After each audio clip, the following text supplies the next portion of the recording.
Sorry, yes. Yep, yep, go ahead. So, I live on 6th and S Street. I'm a cyclist, and I'm also against the lane. I came in here thinking that I would have a compromise where the bike lanes are only in effect Monday to Friday for commuters, and they're as normal on the weekends. I thought that might have been a good one. But after seeing the passion in this room for the residents that live on the street, it's just, we can't build those bike lanes.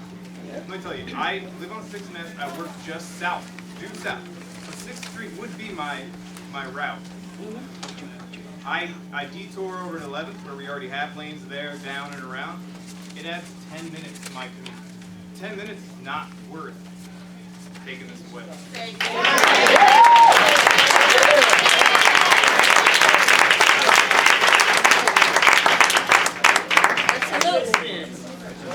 All right. So I don't right now. I don't see any hands that want to talk right now. So there are folks here who have not spoken but would like to, but maybe don't feel comfortable in this large group. So yes, I did not see the hand. I'm very sorry. No problem. My name is Calista, and I'm just curious about something. I can repeat the question. I'm not sure how far I can reach over there. Okay, we've been sitting here for a good little amount of time now, and my smart brain still doesn't understand how you came up to the area of 6th Street in particular. I actually have lived in this area for over 30 years. I work in Virginia, but I have to go down 6th Street to go to work. I don't have any idea where the extra room is going to go for cyclists when you have so many cars already on the road. It just makes no sense to me. I'm not saying that you can't do bicycle lanes, but why on 6th Street? It makes no sense to me. Why not look at another area? So could you expound on that? I sure can. All right. Sorry.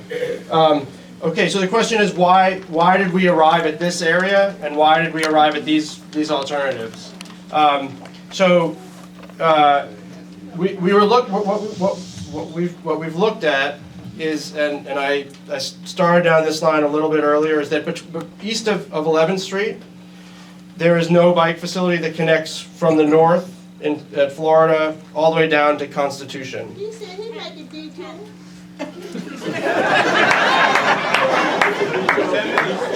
So we started out with that. We started out with that study area. Started out from 4th Street to 9th Street, places where we don't have a north-south route. We looked at 4th Street. 4th Street doesn't really connect all the way through. We looked at 8th Street, and 8th Street, as you know, with the convention center and south of New York, doesn't really connect all the way through. We looked at 7th Street, and 7th Street is a street that has some bike lanes. They go from Florida Avenue in the north, Florida up there, down to, I think, N Street. And then they stop, and people are, you know, they stop.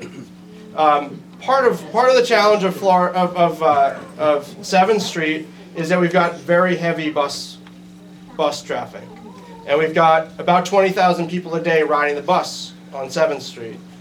And we felt that the interaction between bikes and buses on 7th Street and some of the challenges around the way the convention center does, how their operations utilize 7th Street, and then what happens a little bit farther south at Mount Vernon Square, and then still farther south what happens in front of the Verizon Center, all made those, anything that used 7th Street a very big challenge. So we were left then, so that took out a couple of the north-south streets to get to where we are, which is 4 alternatives. We also had more alternatives that we started out with within 6th Street, within 9th Street, and within 5th Street that we've also eliminated at this point. So we had one alternative on 6th Street that had both of the bike lanes on the west side of the street. And we looked at that and we said, given the way that the street is used, given how the interaction is with United House of Prayer and other congregations north of New York Avenue, and then given the way that the way that conditions are south of New York Avenue, especially at the backside of the Verizon Center, that is a really challenging. That is just so challenging that it really didn't make sense to continue to consider. We also had multiple alternatives within 9th Street that looked at how to configure something within 9th Street. So where we are now is what we think are alternatives that meet that goal of connecting from Florida Avenue down to Constitution. That we know there are challenges, and we didn't come expecting everybody to tonight to say, wow, all these are great, I don't really care which one you choose, right? We know that there are challenges with those, and what our goal is to find out exactly what those challenges are, so we can work on addressing those challenges. And if we can't, we have that fifth option, which is nothing. And so right. And so what we're that's where we are, and what we're trying to do tonight is hear about what those challenges are with any of those specific ones, with those overall as a whole. And we've heard what's been said so far tonight. Yes, ma'am.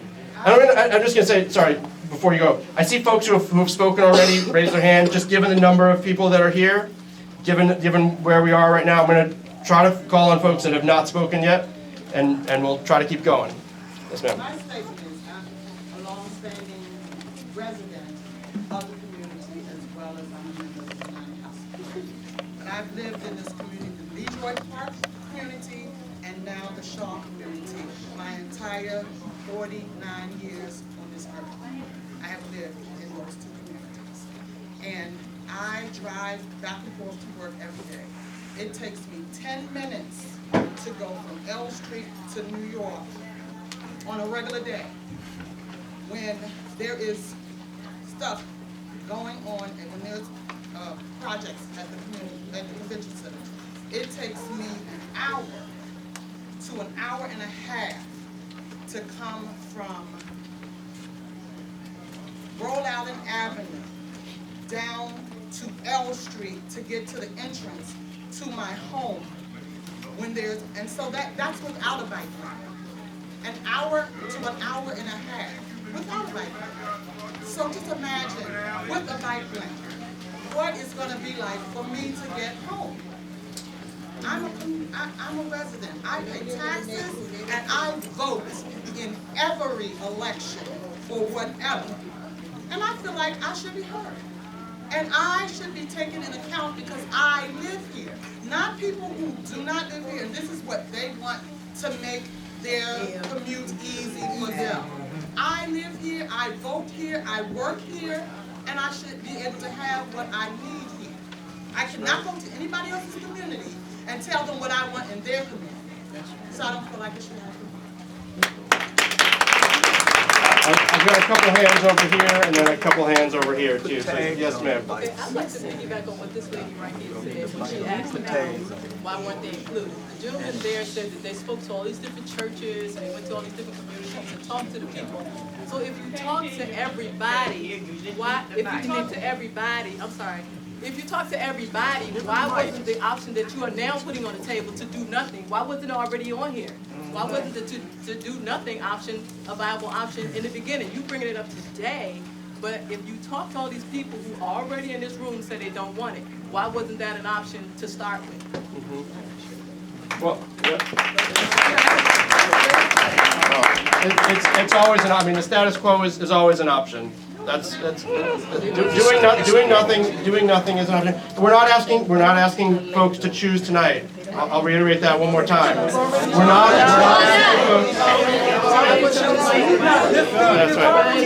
That's right. Yes, ma'am. So I know I'm probably going to get booed by the whole room, which is why I haven't risen my hand so far, because I didn't want that. But I also... Are you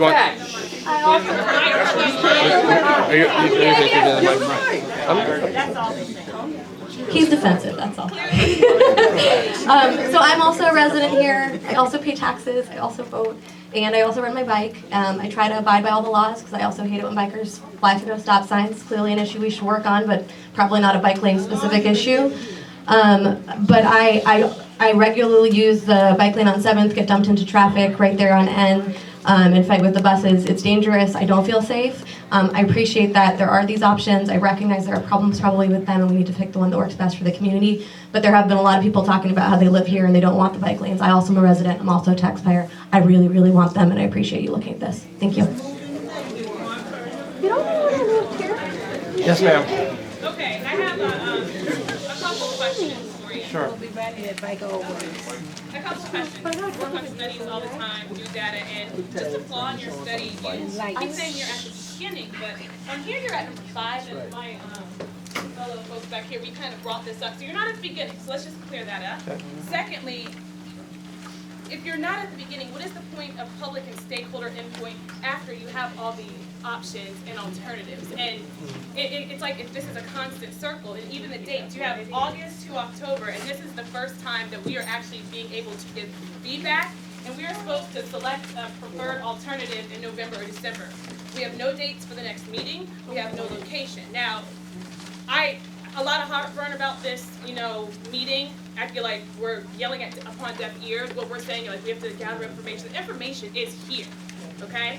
So moving forward, are these dates going to change? And today, will we have a date? Will you get in contact with somebody? I'm not saying we need to know the exact date of the next meeting, but we do need to know the exact date of when you will let us know. That doesn't take time. You can say by next Friday, I will send out correspondence. I will, get in contact with you. But we do need to know what the next steps are before we leave here, because once again, what we're saying doesn't seem to be making it any further than right here. Right. So the question was about the timeline for the study. So I can say that we're a little bit behind what we have on that sheet that you've got in your hand. Does it Obviously. say it on here? 'Cause it should be, You're on you step didn't have 5. this meeting. You should have said that, because it seems like if we weren't here, Right. you would be on schedule.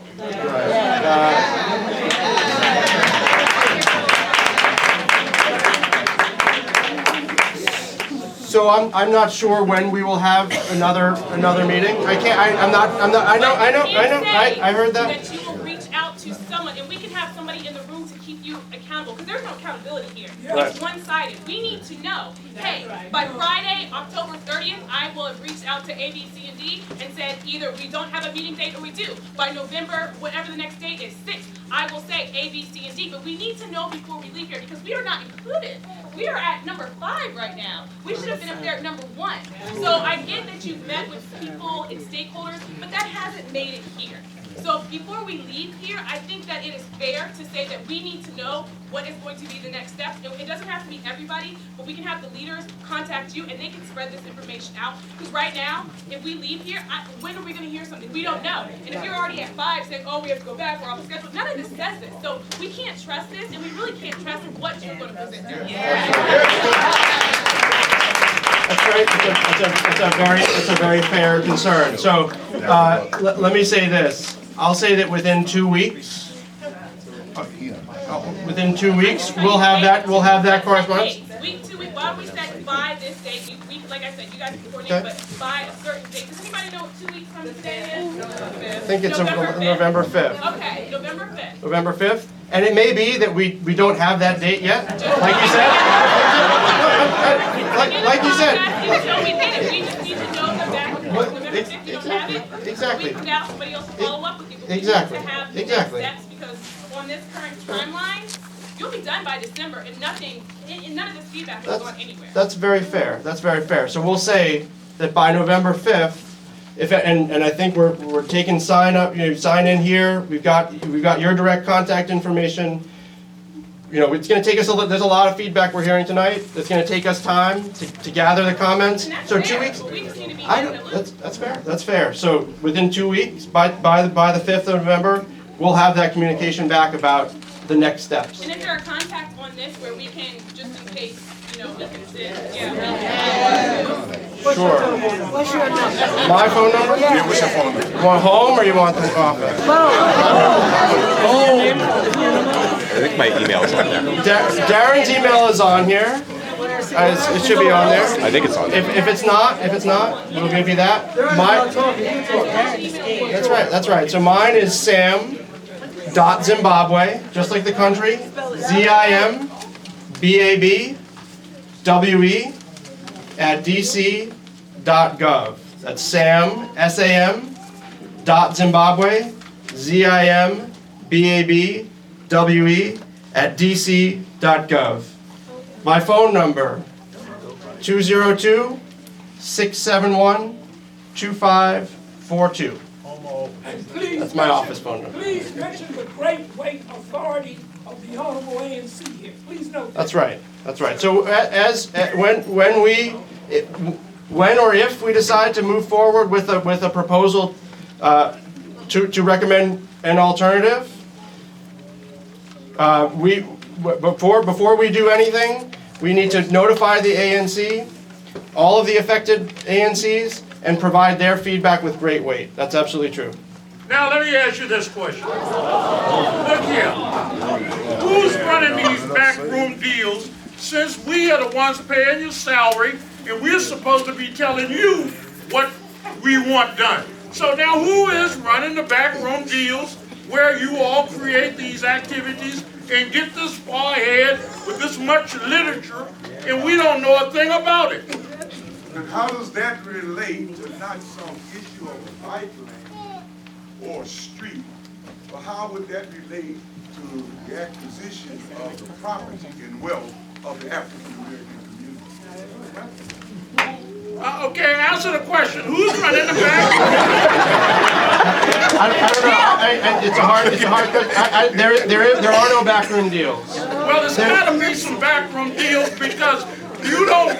We tell you what we want done, and we have told you what we want done. Now, why aren't you accomplishing that? You started off the meeting without even letting the ANC commissioner set up the tone as to what's going on here. I didn't know what the devil was going on around here.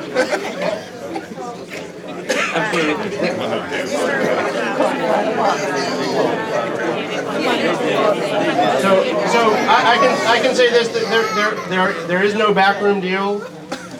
This, we've tried to meet with stakeholder groups. Well, if it wasn't no backroom deals, it wasn't no front room deals. There is no deal. You're in a house of prayer sitting right there at 6th M Street. That's right. Plenty space, and we down here in this crab house, all crowded up. I mean, what kind of sense does this make? And you supposed to be intelligent. You supposed to know what's going on. All right, thank you, sir. I got a question. Okay, you, sir, and then the gentleman next to you. In the microphone. This is just a point blank question. Okay. Can you assure us tonight that you all have not already made the decision? Absolutely. Can you assure us that? Absolutely. Absolutely. You have not. Absolutely, we have not. Absolutely, we have not made a decision. Absolutely, we have not made a decision. Yes, sir. Somebody else. My name is Greg Billing. I'm the Executive Director of the Washington Area Bicyclists Association. Excuse me. Get him moving on my.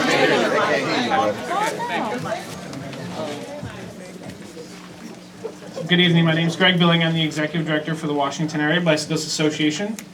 I'm here on behalf of 2,700 members who are residents and supporters who are within 1 mile of here. Obviously, we can't have everybody in this room. I do want to thank the community, everybody here who's come to express their concerns. I'm asking anybody who would like to meet with me and our association to work on a compromise, something that the entire community can feel comfortable with.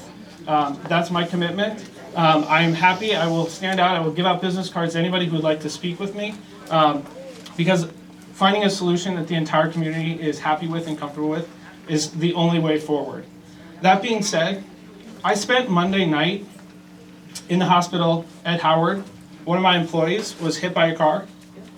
She broke 3 ribs, almost broke her ankle.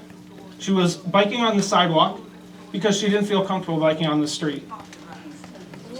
There was a very serious issue. She spent the night in the ICU that she might have to have surgery. Last year on 6th Street, 12 people were hit who were riding bikes. And over 1,200 people in the city were hit who were walking or biking in this city. We do have a safety problem, and we have to work together to solve it because people are getting hurt, and I know that we all care about that. And so I'm asking for your help in trying to solve that problem because I think we can do it together, but we can't do it if we are fighting. And so I'm asking for help. Please come talk to me. I'd like to thank DDOT especially for doing this and working with the community.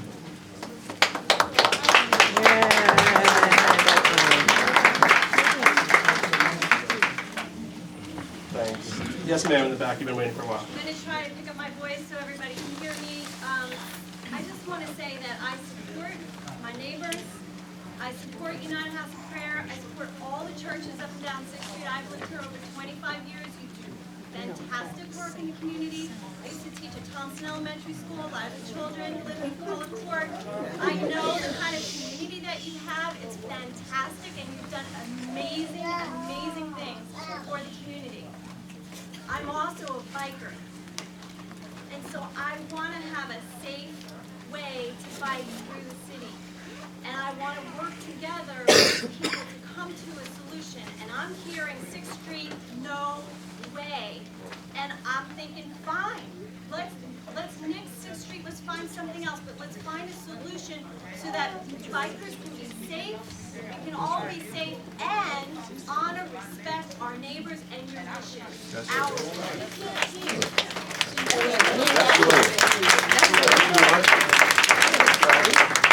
Okay. So I'm gonna try one more time.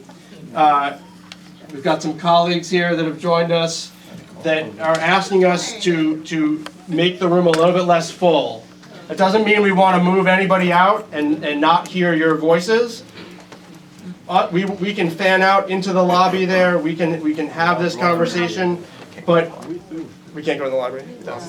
No. Okay. We can't go in the lobby. Okay. I just want to be very clear. This is not an attempt to not have anybody's voices heard. We underestimated, obviously, the desire for folks to come to this meeting and to hear about things and to make their voices heard as well. So, I want to be very clear that we are not trying to stop the conversation. But these guys have given us very, very few options. Apostle Green, you've got your hand up. Yes, it's important. Okay. Thank you so much, and I appreciate your comment about the room not having the capacity. But just two comments, if I may. I had the misfortune of attending a public meeting several months ago, an open public meeting, and when I was assured that the agenda item for which I had appeared was off of the agenda and I could excuse myself, I left. After I exited, there was a reverse, and I was told by someone that I have great respect for, never leave a meeting until the meeting comes to an end. So everybody you see here, now if you're going to dismiss us, dismiss the meeting and call another meeting with a large room where these officers won't say that there's not enough room. Set the meeting again and end this meeting, because we're not going to leave this meeting and you continue this meeting. It happened to us before, and it was injurious to us. So we're not going to let that happen again. When you come to your end and say the meeting is over, we'll exit. But as long as the meeting is continuing, we're going to be here because we were told to be here. We just don't trust certain things. That's fair. That's fair. Well, that's fair.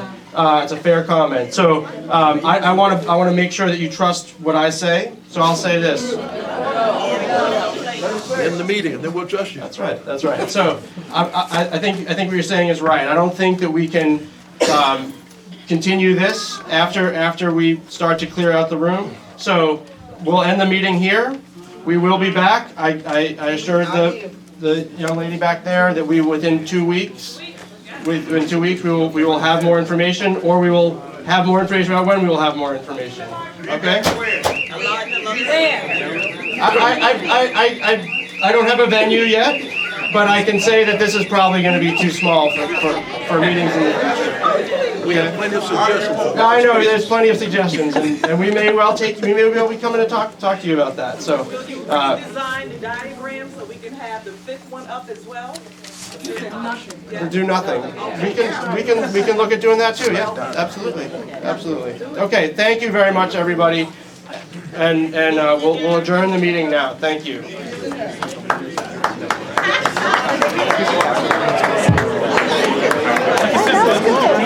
That's exactly as fast as I used to It's gonna be all now. When you make the bike, like, actually,